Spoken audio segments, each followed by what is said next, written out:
entre les mains du Seigneur et puis on va tout de suite entrer dans le vif du sujet. Voilà, Seigneur, notre Dieu, notre Père, c'est encore devant toi que nous sommes, Seigneur, assemblés pour nous mettre à l'écoute de ta parole, à l'écoute de tes instructions, à l'écoute de tes recommandations. Seigneur, simplement, je veux te présenter, eh bien, ce temps, tu vois, cette étude biblique, tu vois, ce partage. Je te prie encore de prendre ces choses en main, de les conduire, de les diriger par ton bon esprit. Seigneur, que l'inspiration soit présente, que ta grâce soit avec nous, que nos cœurs soient attentifs, que tu nous ouvres l'intelligence à ta parole. Seigneur, notre Dieu, nous voici devant toi. Tu connais ceux et celles qui sont retenus, ceux et celles qui ne peuvent pas être là. Seigneur, je te prie de les bénir, de les visiter, de les encourager. Seigneur, et qu'ensemble, Seigneur, ton Église continue d'aller de l'avant. Seigneur, notre Dieu, nous voici devant toi, que ta grâce et ta paix reposent sur nous, dans le nom de Jésus-Christ. Amen. Amen. Amen. Alléluia. Voilà. Ce soir, j'aimerais, pour expliquer un petit peu le propos de l'étude de ce soir, c'est on est dans la semaine qui, eh bien, ce qu'on appelle la dernière semaine de Jésus. Et puis, bien évidemment, le dimanche, je ne peux pas tout faire, je ne peux pas tout voir. Et puis, vous avez remarqué que la dernière semaine de Jésus se caractérise avec le village de Béthanie et le temple de Jérusalem. Et dans les évangiles, le Seigneur va largement et abondamment expliquer que le temple sera détruit, que la ville de Jérusalem sera foulée aux pieds par les nations. Et du fait, j'ai voulu ce soir qu'on s'arrête sur toutes ces choses, qu'on regarde ensemble la précision de la prophétie et tout ce qu'on pourra en retirer en conclusion. Donc ce soir, le thème, ce sera Jérusalem et son temple. Amen. Amen. Donc voilà. Est-ce que tu peux mettre la diapo suivante? Simplement, ça va aller très rapide. Là, en fait, tout a commencé par le tabernacle.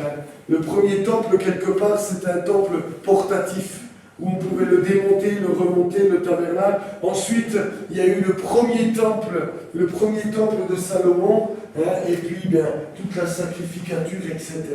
Est-ce que tu peux mettre la diapo suivante, s'il te plaît? Ensuite, je voulais vous montrer, ça c'est ce qu'on appelle la cité de David. À l'origine, Jérusalem, c'est pas plus grand que ça. Ça, c'est la cité de David qui est là, et ensuite il a fait construire le temple. Et par la suite, il y a eu, donc c'est là la cité de David. Vous voyez là ou pas? Peut-être qu'on verra. La cité de David est là, le temple. Ensuite, il y a une première extension, une deuxième, une troisième, et du temple de Jésus. Jérusalem, ça ressemblait à peu près à ça, avec le mont du temple, et puis le bassin de Siloé, etc., etc. Donc, est-ce que tu peux me mettre la diapo suivante? Et voilà à quoi ressemblait le plus proche possible le temple d'Hérode, c'est-à-dire le second temple. Du temple de Jésus, ça ressemblait à ça. C'était pas un petit édifice, c'était 500 coudées de long. Donc ça fait plus de 2 stades, donc avec le portique royal. Là, dans ces coins-là, rapidement, c'est là que se tenait le Sanhédrin. Ici, ce que vous voyez là, c'est ce qu'on appelle la forteresse d'Antonia. C'est là, quand Paul est arrêté, ils l'ont fait entrer dans la forteresse. Il a pu parler depuis la hauteur. Et il s'est mis là pour parler à la foule. Vous souvenez un petit peu dans les actes des apôtres. Ensuite, il y avait ce qu'on appelle le parvis des gentils. Je vous ai dit qu'ils avaient débordé. C'est dans cet endroit que Jésus a renversé les tables des changeurs. Ensuite, il y avait une première partie et la deuxième, où là, il y avait l'inscription à s'arrêter pour que les non-juifs ne franchissent surtout pas cette deuxième partie. Là, c'est la cour des femmes, ce qu'on a vu dimanche pour ceux qui étaient là. Il y avait les troncs. Et après, il y avait les 15 marches, la porte de Nicanor. Ensuite, on rentrait, il y avait l'autel pour sacrifier. Et ensuite, seulement, les sacrificateurs entraient dans le lieu saint. Et le souverain sacrificateur entrait dans le lieu très saint. Et puis, il y avait des pièces pour que les sacrificateurs, à tour de rôle, puissent dormir. Il y avait toute une grande organisation. Et là, il y avait un bassin pour que les bêtes soient lavées, etc., etc., etc. C'était quelque chose de gigantesque. Est-ce que tu peux mettre la diapo suivante? J'ai mis deux citations. La première dans le Talmud de Babylone, Souka 51b. Il est dit, celui qui n'a pas vu le temple de l'époque d'Hérode n'a jamais contemplé un beau bâtiment. C'est la raison pour laquelle, souvenez-vous, les disciples, quand Jésus quitte le temple, vous avez vu dans tous les évangiles quasi, ils lui font reconnaître. Il dit, Seigneur, mais regarde quel édifice. Le Seigneur dira, mais vous savez, tout ça, ça va être rasé. Une deuxième citation, s'il te plaît. Celle-ci, c'est de Flavius Joseph. Vous savez que c'était un historien juif qui était à la solde des Romains. Et il a écrit plusieurs livres, dont La guerre des Juifs. Et il a dit, l'apparence du temple est saisissante et frappe autant le regard que le cœur. Le bâtiment est tout d'or. Et lorsque le soleil se lève, il reflète une lumière éclatante comme le feu, de sorte que le spectateur doit détourner ses regards. Les étrangers qui s'approchaient de la ville avaient vraiment l'impression de se trouver face à un sommet enneigé, car ce qui n'était pas en or était éclatant de blancheur. Donc Hérode était un grand bâtisseur.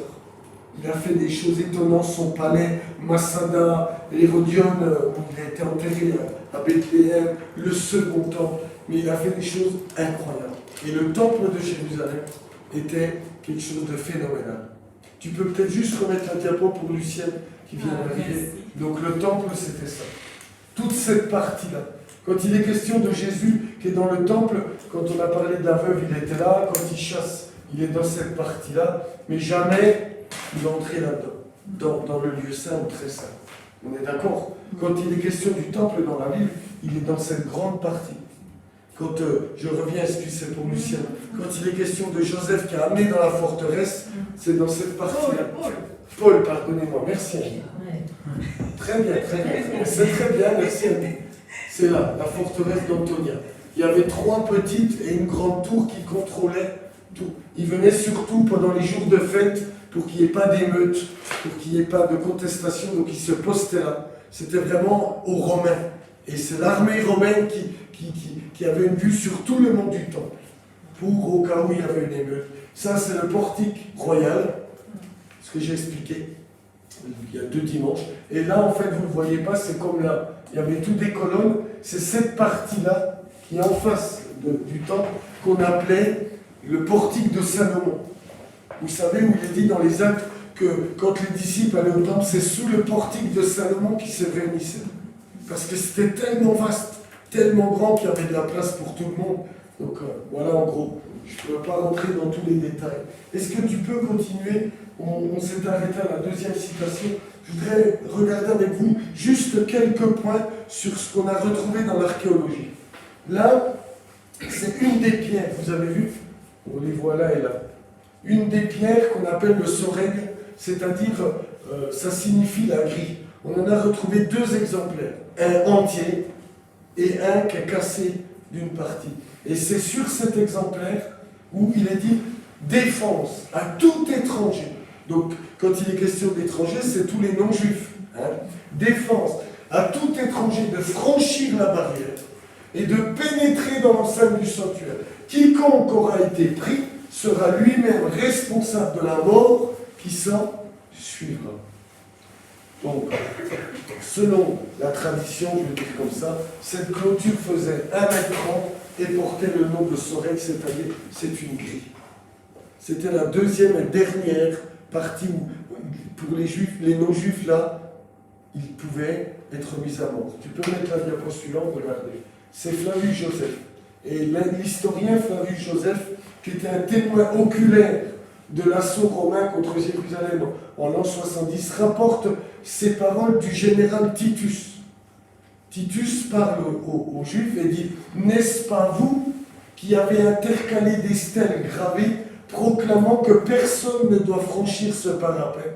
Ne vous avons-nous pas permis de mettre à mort ceux qui le franchiraient ?»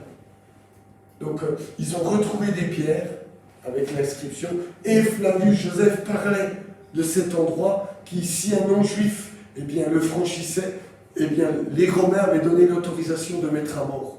ceux qui le franchissaient.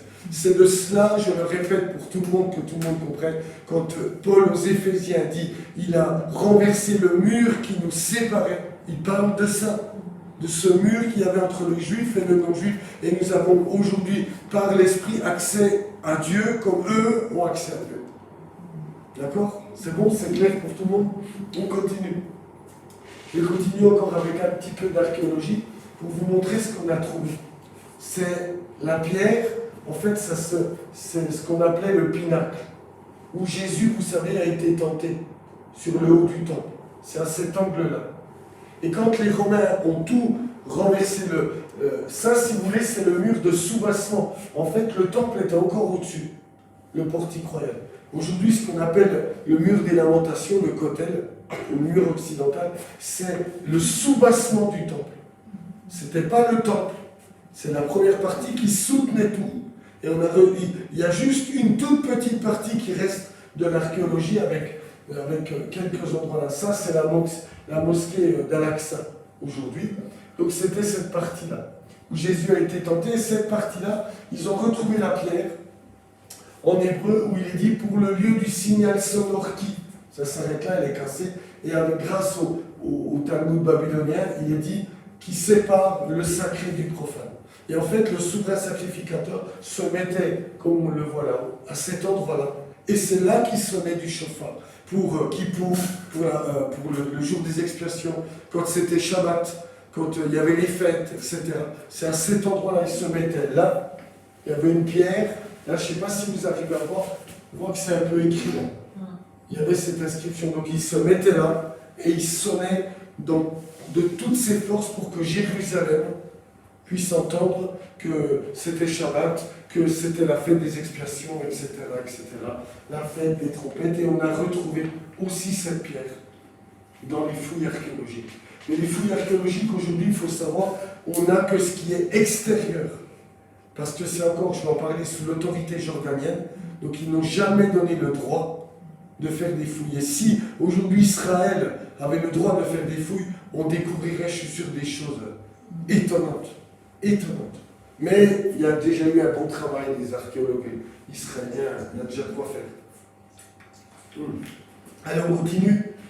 Maintenant, je voudrais qu'on entre dans la parole de Dieu. Je voudrais qu'on lise 2 passages dans Luc. Pour commencer, vous avez vos Bibles, Luc au chapitre 19. On va lire ces 2 textes et on continuera dans Matthieu. Luc au chapitre 19. Jésus est entré dans Jérusalem sur un ânon.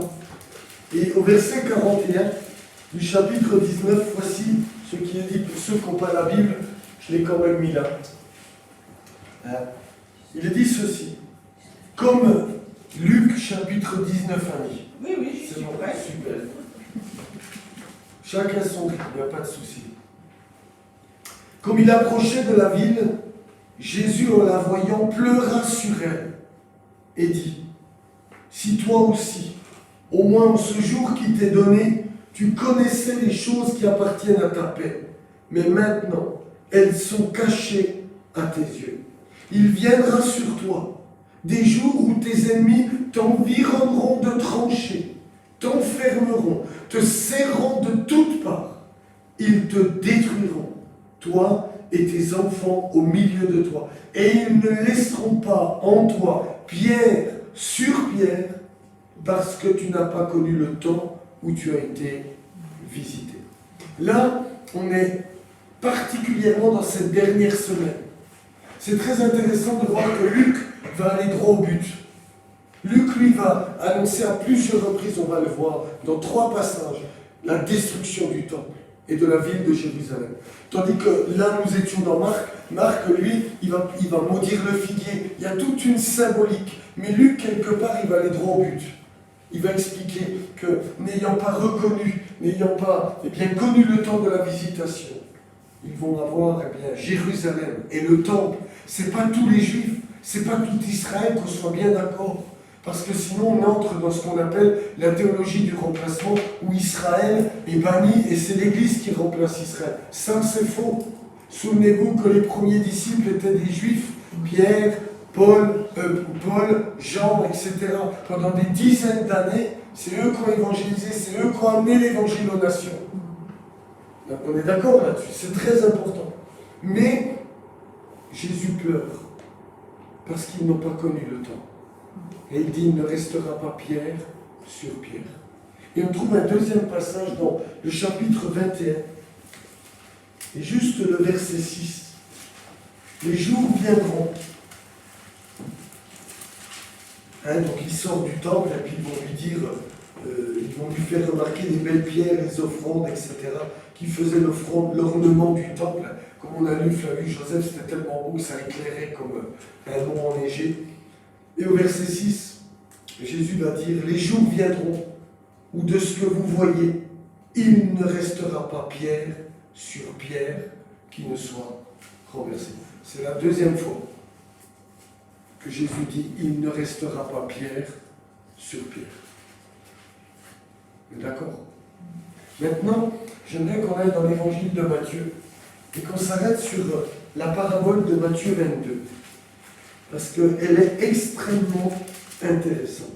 Je vais essayer de la remettre dans son contexte pour qu'on comprenne bien ce que le Seigneur veut dire. Je vais la lire. Matthieu, chapitre 22, tu peux mettre la diapo suivante. Verset 1 à 14. Pour ceux qui n'ont pas la parole, peut-être qu'ils arriveront à lire. Jésus, prenant la parole, leur parla de nouveau en parabole. Et il dit, le royaume des cieux est semblable à un roi qui fit des noces pour son fils.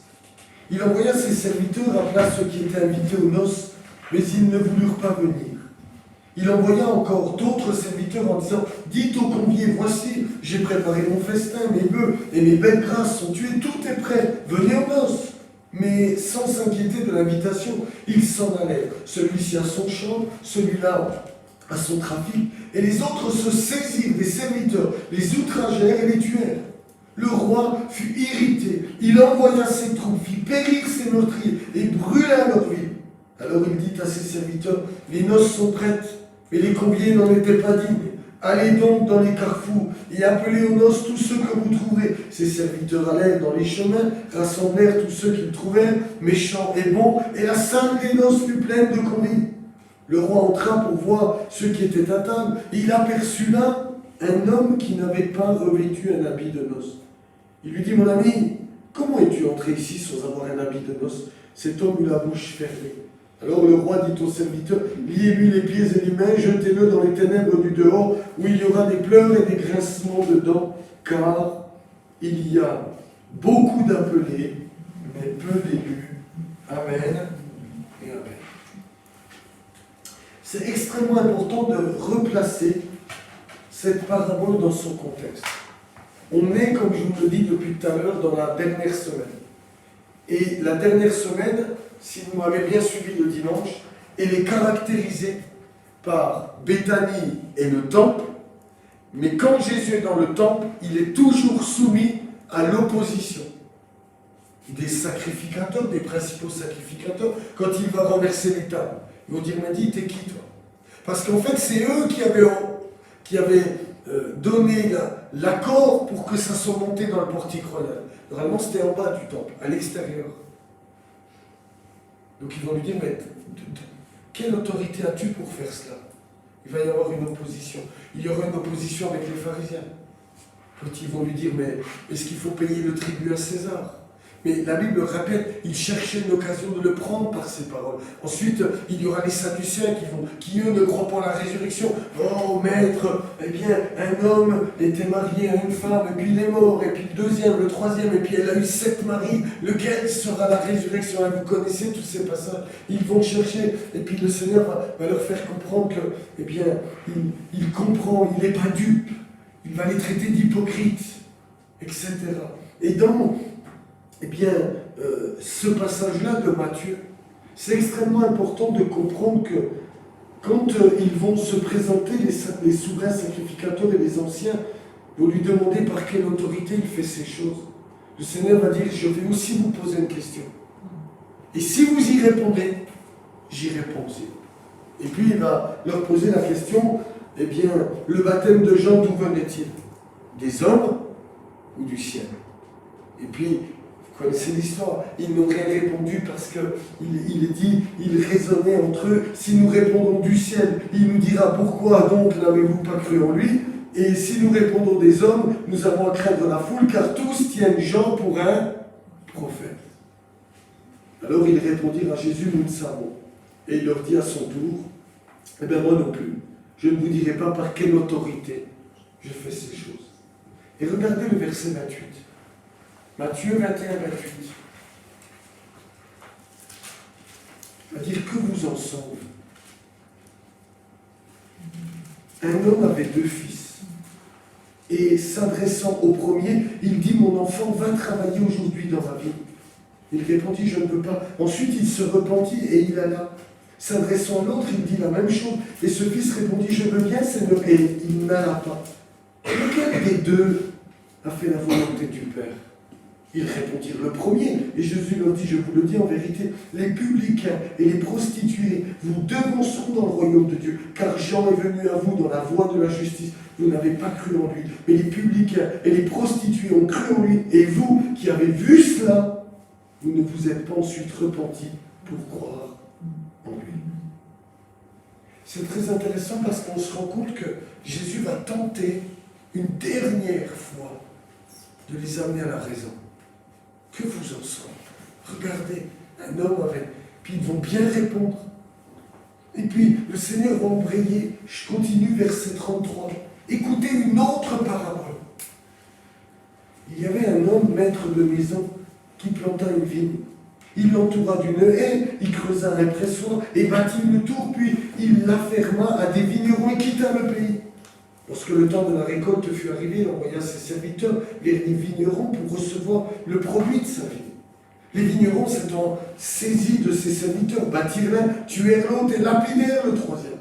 Il envoya encore d'autres serviteurs, en plus grand nombre que les premiers, et les vignerons les traitèrent de la même manière. Enfin, il envoya vers eux son fils, en disant, ils auront du respect pour mon fils. Et quand les vignerons virent le fils, ils dirent entre eux, voici l'héritier, venez, tuons-le et emparons-nous de son héritage. Et ils se saisirent de lui, le jetèrent hors de la vigne et le tuèrent. Maintenant, lorsque le maître de la vigne viendra, que fera-t-il à ces vignerons? Ils lui répondirent, il fera périr misérablement ces misérables et il affermera la vigne à d'autres vignerons qui lui en donneront le produit au temps de la récolte. Jésus leur dit, n'avez-vous jamais lu dans les Écritures? La pierre qu'ont rejetée ceux qui bâtissaient est devenue la principale de l'angle. C'est du Seigneur que cela est venu. C'est un prodige à nos yeux. C'est pourquoi je vous le dis. Le royaume de Dieu vous sera enlevé et il sera donné. C'est traduit une nation, mais ce serait plus à un peuple, à une ethnie qui pense de la même manière. Exactement. Ethnos en grec. Qui en rendra les fruits. Celui qui tombera sur cette pierre s'y brisera, et celui sur qui elle tombera sera écrasé. Et écoutez particulièrement les 2 derniers versets. Après avoir entendu ces paraboles, les principaux sacrificateurs et les pharisiens comprirent que c'était d'eux que Jésus parlait. Et ils cherchaient à se saisir de lui, mais ils craignaient la foule parce qu'elle le tenait pour un prophète. Jésus va renverser les tables des changeurs. Ils vont venir lui dire, par quelle autorité tu fais ça? Si vous répondez à ma question, je vous réponds. Ils sont incapables d'y répondre. Alors il va les amener à réfléchir. Que vous en savez? Un homme avait 2 fils. Il les amène à la réflexion. C'est quelque chose de très intéressant parce que notre foi, je l'ai déjà dit, elle n'est pas dénuée de raison. On n'a pas une foi mystique comme ça. Elle est dénuée, elle n'est pas dénuée de raisonnement. Dieu ne vient pas à nous dans une folie complète. Il les amène à réfléchir sur la situation. Il dit, mais regardez, les publicains et les prostituées se sont repentis. Vous l'avez vu. Et vous ne vous êtes point repentis ensuite. Vous avez vu leur transformation. Vous avez vu leur changement de vie. Et vous n'avez pas reçu ça. Et puis, il embraye sur une autre parabole. celle qu'on vient de lire. Et puis là, eh bien, c'est la même chose. Maintenant, nous avons lu au verset 40. Maintenant, lorsque le maître de la vigne viendra, que fera-t-il à ces vignerons? Il pose la question. Ils répondent. Et quelque part, ils se condamnent eux-mêmes. Ils vont dire, mais il faut qu'il fasse périr misérablement ce misérable, et puis qu'il donne sa vigne à d'autres vignerons qui eux, porteront du fruit. Et le Seigneur dit, mais vous avez jamais lu dans les Écritures? La pierre qu'ont rejetée, ceux qui bâtissaient a été rejetés, c'est la principale de l'homme. Il dit, je vais vous enlever le royaume de Dieu, et je vais le donner à un peuple qui portera du fruit. Et puis, le texte se termine par, ils comprennent. C'est de lui. Mais il n'y a pas de repentance. Puisqu'au contraire, il est dit au verset 46, il cherche à se saisir de lui, mais il craignait, parce que la foule, eh bien, le tenait pour un prophète. Mais eux ne veulent pas se repentir, bien au contraire, ils veulent se saisir de lui. Et là, on arrive dans notre parabole, mais regardez la différence avec les autres, où il est dit, il donne une parabole, pour les amener à la réflexion. Mais dans le chapitre 22 et au verset 2, il est dit, verset 1er, il parle là de nouveau en parabole, mais il va dire, le royaume des cieux est semblable. Et là, en fait, il va leur dire, voilà ce qui va arriver. Il ne dit pas, le royaume des cieux sera. En Matthieu 25, quand il est question de la fin des temps, il dit, le royaume des cieux sera. Mais là, il dit le royaume des cieux est semblable. Comme dans Matthieu 13, le royaume des cieux est semblable à un semeur qui a semé. Il parle de ce qui est en train de se passer, de ce qui va se passer, de ce qui va se produire. Et donc il va donner cette parabole extrêmement importante des noces, pour leur faire comprendre, je vais vous dire ce qui va arriver. Je vais vous dire ce qui va se passer. Parce que c'est exactement ce que Dieu a fait. N'avait-il pas envoyé Jean le Baptiste? N'avait-il pas, ensuite envoyé les 12 et les 70? Et n'ont-ils pas tué le Baptiste? Et Jean, le fils de Zacharie? Exactement selon. Et il va dire, alors le roi va être irrité. Et le roi, il va envoyer ses troupes. Il va faire périr ses meurtriers. Et il va brûler leur ville. Et ensuite, nous dit le texte, après cela, que la ville sera brûlée, il va dire, bon, écoutez, les noces étaient prêtes. Tout était prêt. Mais les convives, ils n'en étaient pas dignes. Ils n'étaient pas dignes, de ces noces et de cet appel. Salut Julien. Alors il va dire à ses serviteurs, allez partout dans les chemins, rassemblez tous ceux que vous trouvez, les méchants et les bons. Vous allez partout et vous me remplissez. Et puis ensuite il est dit, le roi va entrer pour voir ceux qui étaient à table et il va apercevoir un homme qui ne porte pas d'habit. Il va dire, mais comment ça se fait? Comment ça se fait que toi, tu n'as pas d'habit?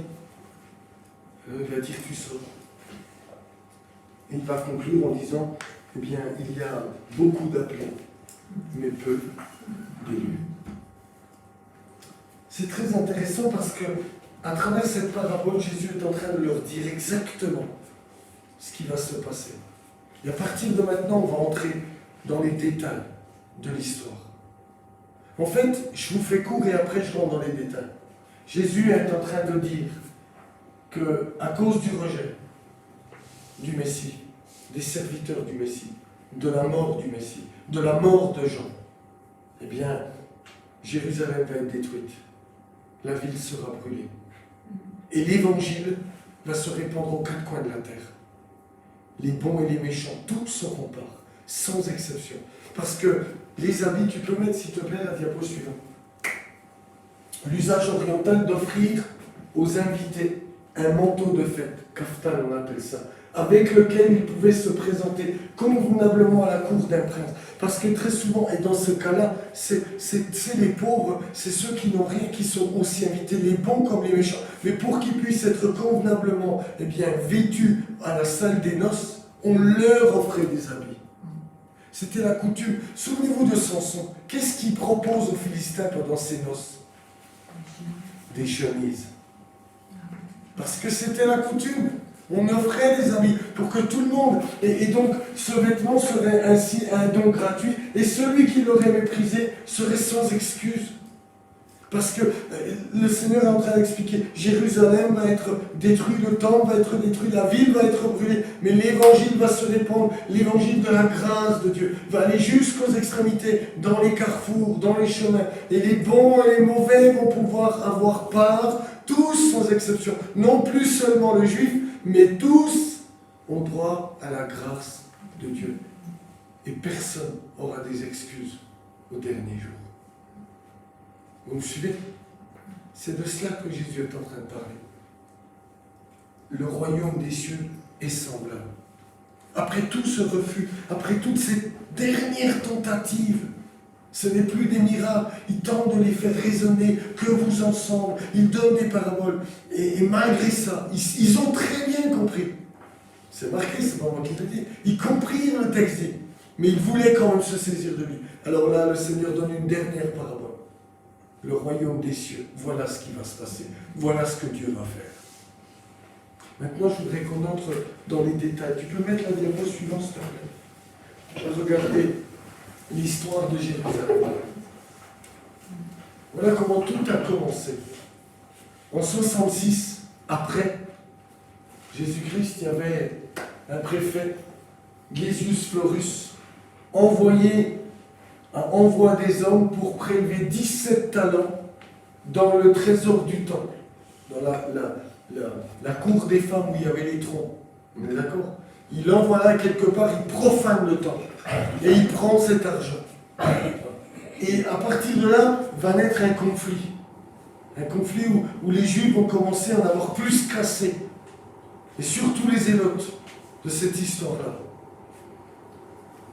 Début de l'année 67, Vespasien, qui est le général de l'armée de Néron, eh bien, va être envoyé par celui-ci. Parce que ça gronde, et malheur à celui qui s'oppose à l'Empire romain, et malheur à celui qui est foulé par les légions romaines. Donc Néron, l'empereur de Rome, va demander à Vespasien, le plus grand général de l'armée, va là-bas et rase-moi tout ça. Et donc, il va commencer par envahir toute la partie de Galilée, le nord, et puis toute l'est de Tel Aviv, toute cette partie-là. Et puis, en courant de l'année 68, Vespasien va commencer à progresser en direction de Jérusalem. Et il va assiéger Jérusalem. Mais voilà qu'en août 68, Néron va se suicider. Et à la suite de ça, Vespasien va dire stop, il va se mettre sa base à Césarée. Césarée maritime, c'est-à-dire du côté de Tel Aviv, du côté de la mer. Donc il repart à l'ouest. Et il attend les ordres. Alors il y aura une prise de pouvoir, il faut lire Flavius Joseph et puis d'autres historiens, Pline, etc.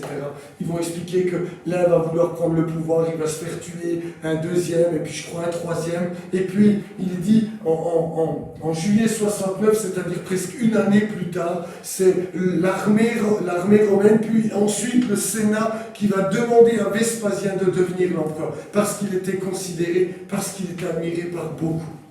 Et une fois que, il aura toute l'autorité de Rome, non seulement l'armée, mais le Sénat, en 70, Vespasien va demander à son fils Titus de terminer la guerre contre les Juifs. Écoutez bien ça. Le 14 Nissan, c'est-à-dire c'est le jour de Pâques, ils vont utiliser, parce que Flavius Joseph dit que ce jour-là, il y avait 3 millions de personnes à Jérusalem. Ils vont ouvrir les portes du temple pour sacrifier, pour faire la fête de Pâques. Et Titus va profiter de ce moment pour commencer son siège. Et en été 70, c'est-à-dire Nissan à août, le 9 Av, c'est le mois d'août Av, il va détruire définitivement Jérusalem. Et il va mettre le feu au temple. La destruction du temple va être totale, pierre par pierre, sans exception. il ne restera rien du tout. Et aujourd'hui encore, il ne reste rien. Ils ont méticuleusement enlevé pierre par pierre, exactement comme Jésus. Vous vous souvenez de Luc qu'on a lu? Relisez-le avec moi si vous voulez. Luc, on a lu au chapitre 19. Regardez bien, rappelez-vous de cela. Il viendra, verset 43. Il viendra des jours, sur toi des jours, où tes ennemis t'environneront de tranchées. Il parle du siège, t'enfermeront et te serreront de toutes parts. Le siège a duré du 14 Nissan jusqu'au 9 Av, pendant des mois et des mois. Avril, mai, juin, juillet, août, 5 mois de siège. Ils ont dû faire, depuis la forteresse d'Antonia, ils ont réussi à passer par là. Ils ont rasé tout le jardin de Gethsémane. Il n'y avait plus d'oliviers. Ils se sont servis de tout le bois. Et il va dire, et te serreront de toutes parts, ils te détruiront. Toi et tes enfants au milieu de toi, ils ne laisseront pas en toi pierre sur pierre. C'est exactement ce qui va se passer. Jérusalem sera brûlée et il ne restera pas pierre sur pierre. Il y a 1 100 000 en fait, très exactement. J'ai mis 1 million de morts. Mais il y a eu 97 000 personnes qui ont été exilées, qui sont devenues des esclaves de l'Empire romain. Il y a eu tellement d'esclaves en 70 que le prix de l'esclave a chuté, tellement qu'il y avait plus d'esclaves que de demandes. C'est très cher quand il y a plus de demandes que de possibilités, vous êtes d'accord avec moi? Ici, l'immobilier il est cher parce qu'il y a plus de demandes que de maisons à acheter. Donc les gars, ils font flamber les prix. Et bien là, il y a eu tellement à cette époque d'esclaves que les prix ont complètement chuté. 97 000 personnes furent emmenées esclaves. 1 100 000 personnes sont mortes. Flavius Joseph dira qu'il faisait tomber de l'autel du temple 4000 personnes par jour. C'était un carnage. Mais écoutez ça. Les années vont passer et en 135, il va y avoir une dernière révolte, ce qu'on appelle la révolte de Bar Korba. C'était un juif qui en avait plus cassé de l'Empire romain. Et en 135, sous l'empereur Adrien, je ne vais pas trop m'arrêter dessus, eh bien, Jérusalem va être entièrement, c'est plus le feu, elle va être entièrement détruite et labourée. Ils vont labourer la ville pour qu'il ne reste plus rien du tout. Et en 1968, Israël reconquiert Jérusalem-Est avec le mont du Temple. Mais le lendemain, le général Moshe Dayan va redonner le mont du Temple à la Jordanie pour faire un pacte de paix avec eux. Ça, c'est l'histoire. Je ne peux pas faire plus court de Jérusalem. Maintenant, je voudrais regarder avec vous la précision. Tu peux mettre la diapo suivante, s'il te plaît, Karine. Je vais tout vous rappeler. Luc 21, 20 à 24. Regardez avec moi. Luc 21, 20 à 24. Nous avons lu le verset 6 de 21. Il est dit, les jours viendront où de ce que vous voyez, il ne restera pas pierre sur pierre qui ne soit renversée. Parce que les disciples vont lui dire ensuite, regardez, verset 7, ils lui demandèrent, Maître, quand donc cela arrivera-t-il? Et à quel, c'est un singulier, c'est pas un pluriel, à quel signe, eh bien, connaîtra-t-on que ces choses vont arriver? Et Jésus va dire au verset 20, Luc 21, verset 20, lorsque vous verrez Jérusalem investi par les armées, sachez alors que sa désolation est proche. Alors que ceux qui seront en Judée fuient dans les montagnes, que ceux qui seront au milieu de Jérusalem en sortent, que ceux qui seront dans les champs n'entrent pas dans la ville, car ce seront des jours de vengeance pour l'accomplissement de tout ce qui est écrit. Malheur aux femmes qui seront enceintes et à celles qui allaiteront en ces jours-là, car il y aura une grande détresse dans le pays et de la colère contre ce peuple. Ils tomberont sous le tranchant de l'épée.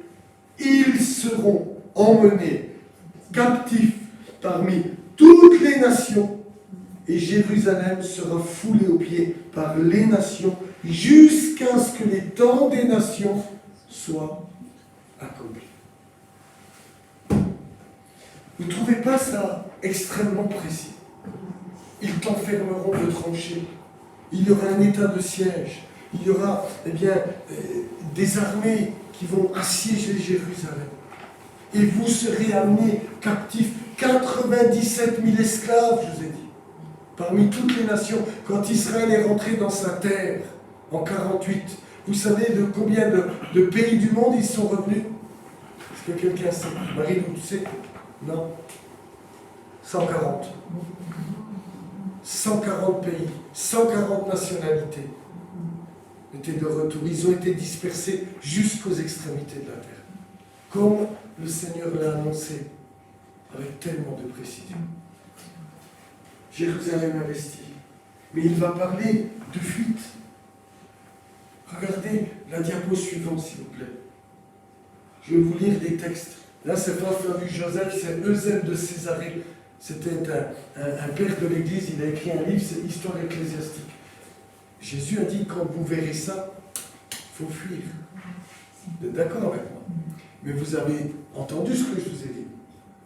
Il est dit qu'il y a eu le siège, mais Néron se suicide.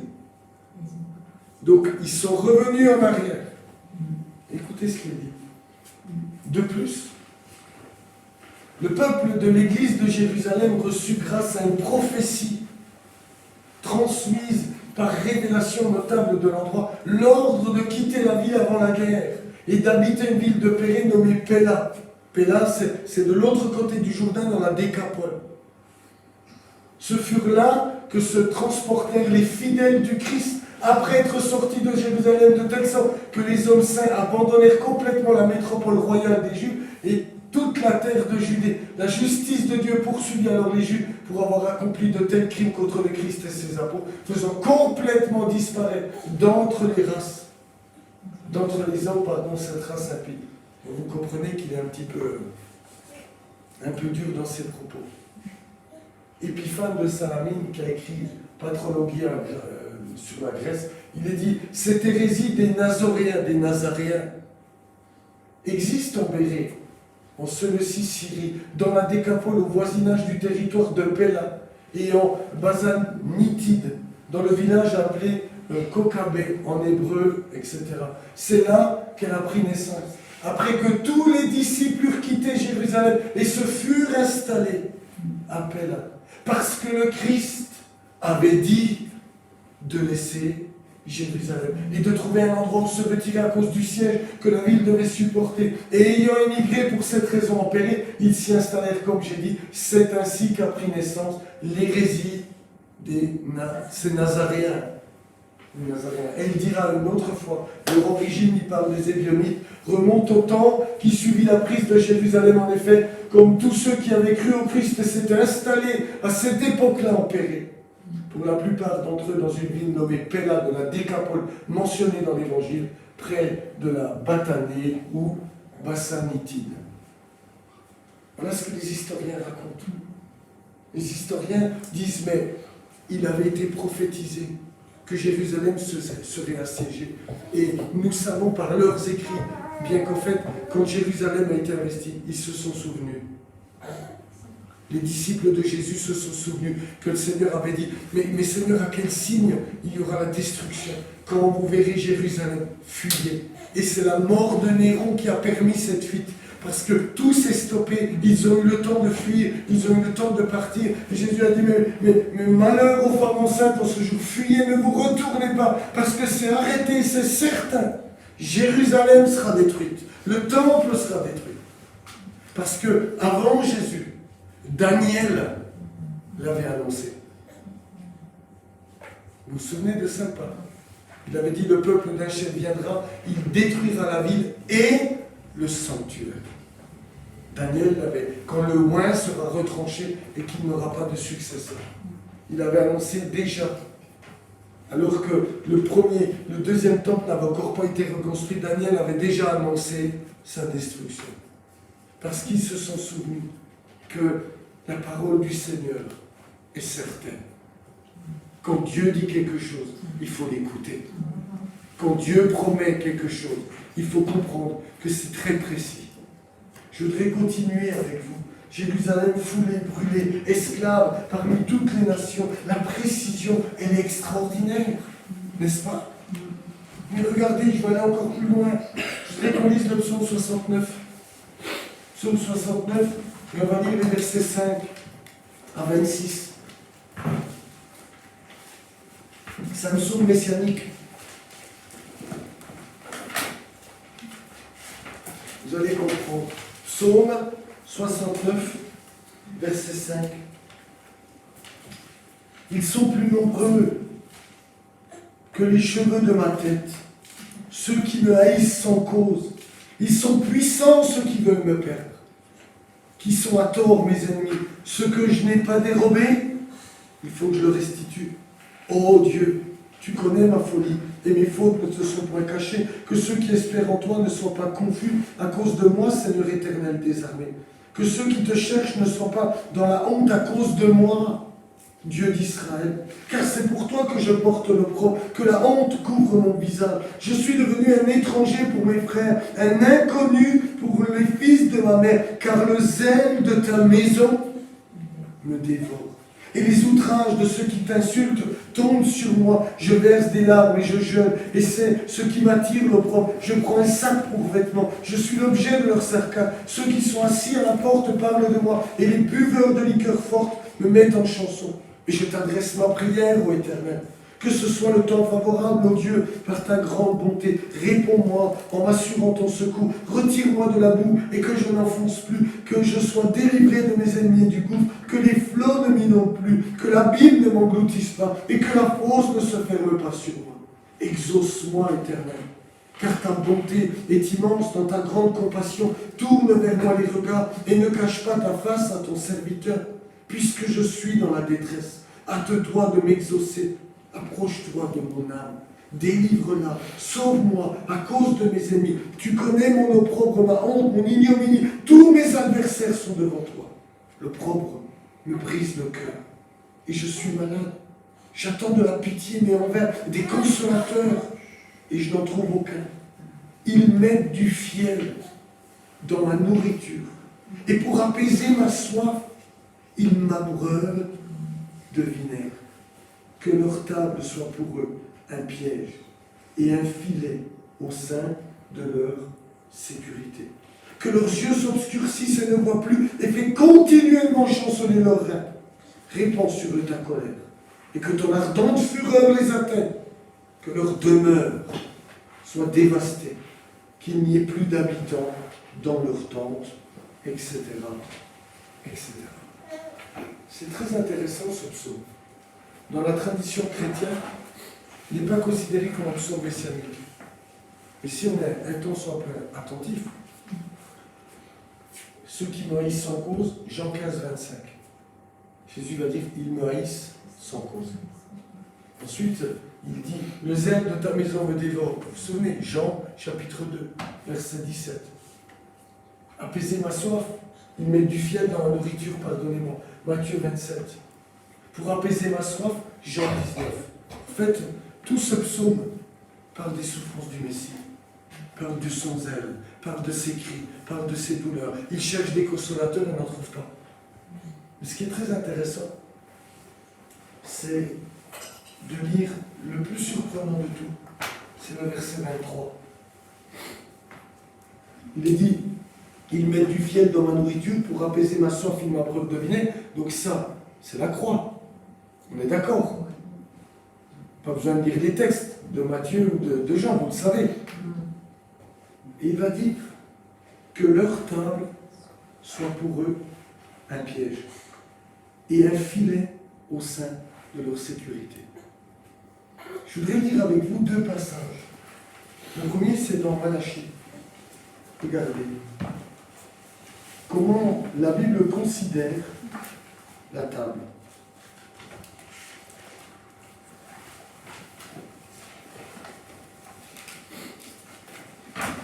Le chapitre 1er.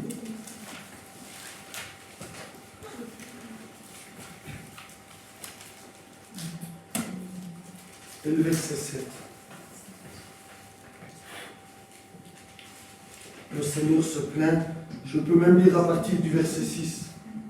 Un fils honore son père et un serviteur son maître. Si je suis père, où est l'honneur qui m'est dû? Si je suis maître, où est la crainte qu'on a de moi?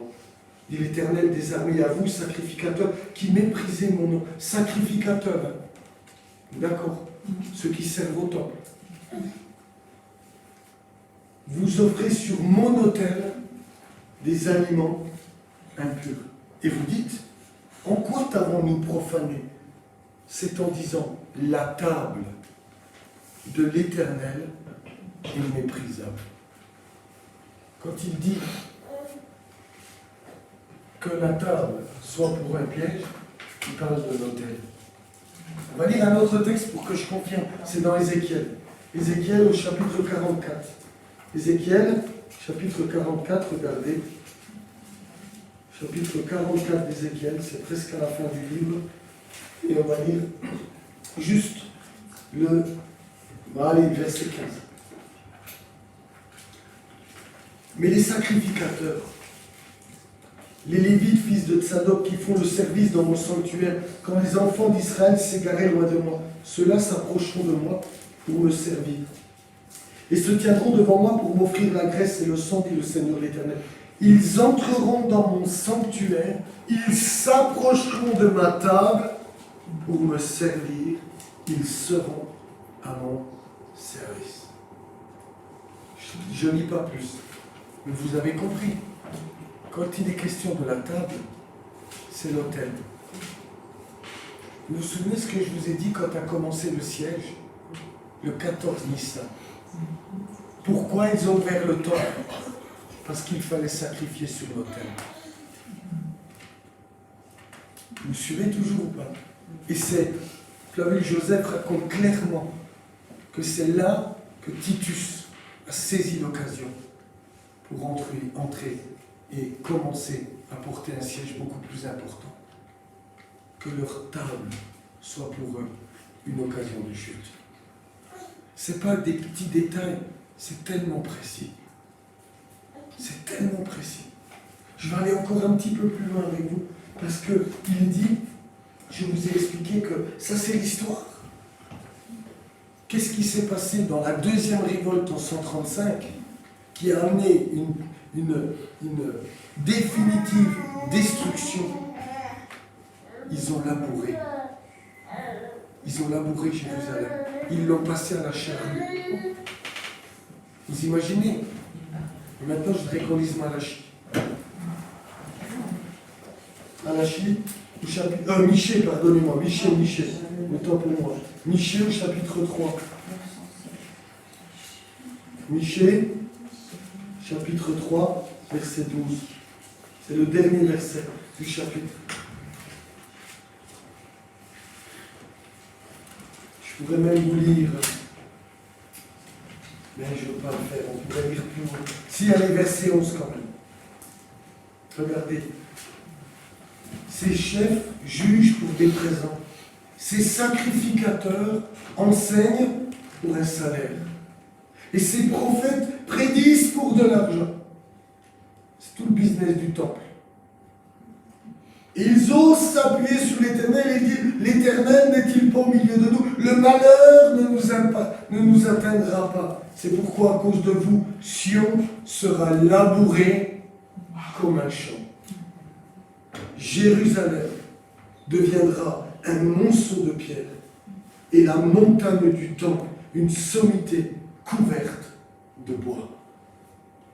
Le prophète va dire, Jérusalem sera labouré comme un champ. C'est exactement ce qui s'est passé en 135.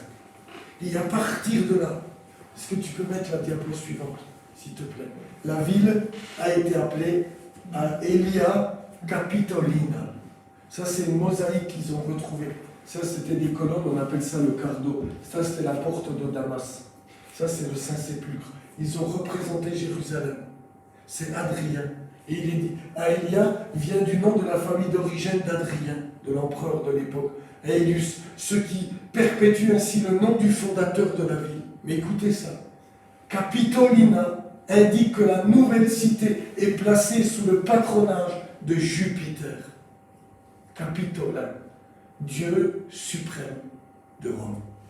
Et à partir de là, les Juifs n'ont plus jamais eu le droit de venir fouler Jérusalem. Et c'est resté un tas de ruines, un no man's land, pendant des siècles et des siècles. La parole de Dieu s'est accomplie avec tellement de précision. Elle a été labourée. Il n'est pas resté pierre sur pierre. L'état de siège a été, ils ont été dispersés parmi toutes les nations. On a même changé le nom de la ville. Elle était dédiée à Jupiter. C'est tellement précis. Je vous ai mis 2 pièces là, qui sont le symbole des 2 destructions. Ça c'est Vespasien, où c'est marqué Judéa capta. Judée est captive. Il faisait frapper des pièces à l'heure. Et ça, c'est en 135 sous Adrien. Et je voudrais vous faire relever quelque chose. Vous avez remarqué, je ne sais pas si vous voyez bien, que ce soit là ou là, le symbole de la Judée, c'est les palmiers. Parce qu'à cette époque-là, le symbole de la Judée, c'était le palmier. Et c'est ce que, dans la tradition, nous on appelle les rameaux. Mais en fait, les rameaux, ça n'a rien à voir avec la fête des tabernacles. C'était un emblème national. Et quand ils ont coupé les branches de palmier pour les mettre sur le bord du chemin, ou leur manteau, ils ont crié « Voici que le fils de David est là, son règne va commencer ». C'était un emblème national. Ils pensaient qu'il allait renverser l'Empire romain. Mais ce n'est pas du tout ce pourquoi Jésus est venu. Premièrement, le temps viendra, mais il fallait que la prophétie s'accomplisse, que Jérusalem soit détruite, que le temple soit rasé. Et jusqu'à aujourd'hui, en 2023, Dieu n'a pas permis que le temple soit... Et l'étang des nations s'est arrêté en 67, dans une certaine mesure. Ils ont repris Jérusalem, ils ont repris le nom du temple, mais le lendemain, Moshe Dayan l'a cédé aux Jordaniens. Ce qui fait qu'ils n'ont encore pas cette partie-là. C'est encore les nations qui le contrôlent, c'est encore les nations qui le possèdent. Mais le temps vient où le roi des rois régnera sur Jérusalem et toutes les nations. Amen. Mais ce que je voudrais mettre en évidence, et ce sera peut-être la dernière diapo qu'on peut mettre, je vais quand même en parler, ça c'est à Rome. Qui a déjà été à Rome? Plusieurs. Quand vous allez à Rome, il y a ce qu'on appelle le forum romain. C'était la Rome antique, et c'est par là qu'on entrait dans Rome.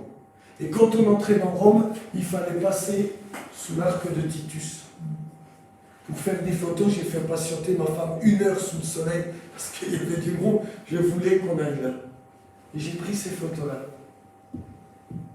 Celle-ci, ça représente Titus qui revient avec ses chars, conquérant de Jérusalem. Et ça, c'est le transport de la Ménorah.